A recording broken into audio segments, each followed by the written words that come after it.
Thank you, everybody, for coming to the Aaron Torres Podcast YouTube page. If you could do me a quick favor, see that little subscribe button at the bottom of your screen? Go ahead, click that subscribe button. Really does help our channel grow, our audience grow, and I really do appreciate it more than you know. So click that subscribe button. Appreciate your support. Now, here's the video that you came here for. The one thing that I do want to talk about, one game I want to start because I know some of you missed our Saturday reaction show to Arkansas versus St. John's. Well, let's go ahead and talk about that one because to me, I think this might still be the best story of the NCAA tournament going into the Sweet 16. Now, listen, the SEC having 7 teams is incredible. I'm not trying to say that that isn't incredible. But Arkansas, what has happened there, what has happened with John Calipari and the Razorbacks, it's as good of a story as we've seen in a long time.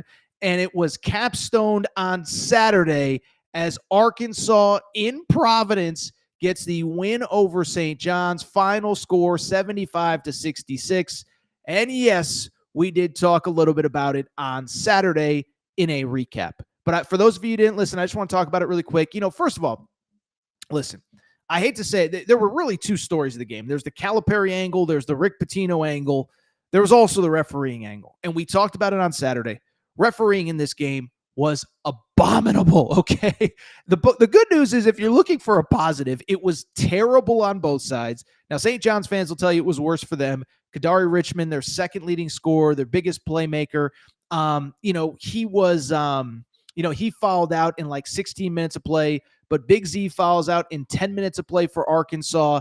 And oh, by the way, Jonas Adu playing the entire game with 4 fouls. Nelly Davis had 4 fouls. Boogie Fland had 4 fouls. So the refereeing was terrible on both sides. But the story was Arkansas. The story was the resilience of this team, okay? You talk about a team that, in my opinion, what they did on Saturday, what they've done all season is absolutely incredible, okay? We know about the 0-5 start, but we've talked about it.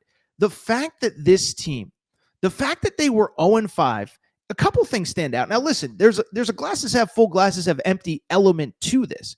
The glasses half empty element, the glasses half full is, even when they were 0-5, we were saying, listen, it's not good. And yes, I'm the guy that said, Calipari, maybe it's over for him. But at the same time, I said, look, you're in the SEC. You're going to have chances to pick up wins, but you still actually have to go out and do it. And so for Calipari to go out back half of the season, and I think the big thing for me is the fact that he was able to do it in the SEC in a first year at a new program where none of those guys had ties, right? And we've talked about it throughout the last couple of weeks, but, it would have been so easy for all those guys to just sit there and say, you know what? I'm DJ Wagner. I came from Kentucky. I'm Jonas Adu. I came from Tennessee. I'm Nelly Davis. I played in the Final Four. I got my NIL money, whatever. I have no affiliation with this school. Let me get to February, get to March, lose in the SEC tournament, pack my bags and get the heck out of here and get ready for the pros, get ready to do whatever the next thing is. And so for Calipari to keep that team locked in, to keep them motivated, to keep them ready to go, and I'll take it a step further, to get them to get better over the course of the season. That's the thing that's the most amazing thing to me, is that, one, basically every player on that roster is a better version of himself from this year from a year ago, or from earlier in the season, excuse me. DJ Wagner's a completely different player. Jonas Adu playing his best basketball. Trevin Brazil playing his best basketball. Billy Richmond, Carter Knox playing their best basketball. Boogie Fland coming back. I think Boogie Fland's actually been pretty good, hasn't tried to do too much. I think the only guy that Nelly Davis is playing his best basketball. So to me, it's you've kept those guys locked in. They're all playing their best basketball. And now you look ahead, they're going to the Sweet 16. And there's a couple things that stand out. First of all, we'll get to how they match up in a minute. But to me, I'm sorry, I think Calipari is the best story in this tournament. And listen, I know I got a lot of Kentucky fans in the chat. This isn't a knock Kentucky fans because 99% of you are awesome. And oh, by the way, we talked about it earlier with Kentucky. It was the best thing that ever happened for Kentucky and the best thing that ever happened for John Calipari for him to leave. But I won't change the fact that, this guy took so much heat, so much scorn, Every time he lost, everybody's piling on. And for him to keep the course, it's incredible. It's one of the best stories we've seen in a long time.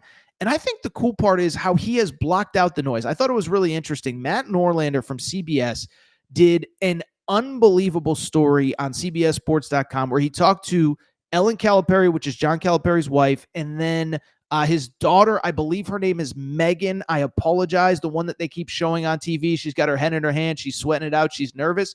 But I just bring it up because they talked about and they acknowledged, like, hey, we know like our issues relative to the world's issue. Like in other words, like, yes, my father, my husband is a Hall of Fame coach. And yes, life is pretty good.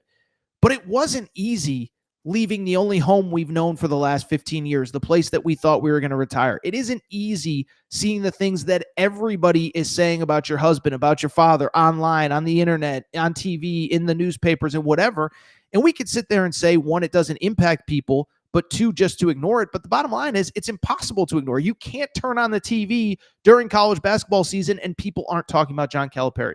So for him to keep everything in line, it is just one of the coolest stories we've ever seen.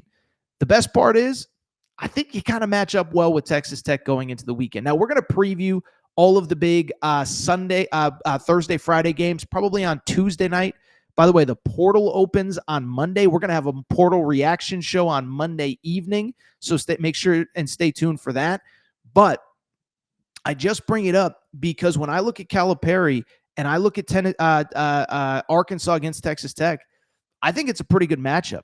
Texas Tech is tough, but they aren't really that big inside. I think you could argue St. John's in some ways was a tougher matchup. Now, Texas Tech shoots a lot of threes and makes a lot of threes, and if you are not ready, they can start the game 7 for 9 from 3, and you could be down 24-12 without even blinking. So you got to come out ready to play. You got to come out focused. You got to be ready. But I'll tell you, you look at that matchup, I actually feel pretty good about that matchup. Now, I will say, if you get to the Elite Eight, the Florida Gators, I think will be waiting at that point, and that is going to be a monster of a matchup. Florida, I'll say it, I think they're a really tough matchup for Arkansas. But I'll tell you what, I think UConn showed that Florida is not unbeatable. So Arkansas, this unbelievable dream season continues. To me, the biggest story of Saturday was that win. Really quickly, I'll say this too. And we talked about this on Thursday's show, on Wednesday's show, on the preview shows coming in. Calipari's got Rick Pitino's number. And I said this is like, if you watch Rick Pitino's post-game press conferences after the Omaha win in round 1 and then also in round 2 or going into round 2, you could see his entire tenor change. He was the happy-go-lucky, I'm on Jimmy Fallon, I'm having the time of my life, and you could see his tenor change. You could see that Calipari had him shook. I thought it wasn't Rick Pitino's best coaching job. And again, we did an extended reaction to this game on Saturday. But, Patino, the RJ Luis thing, not playing RJ Luis for the final 5 minutes was weird. I also thought that Zuby Ejiofor was dominating that game.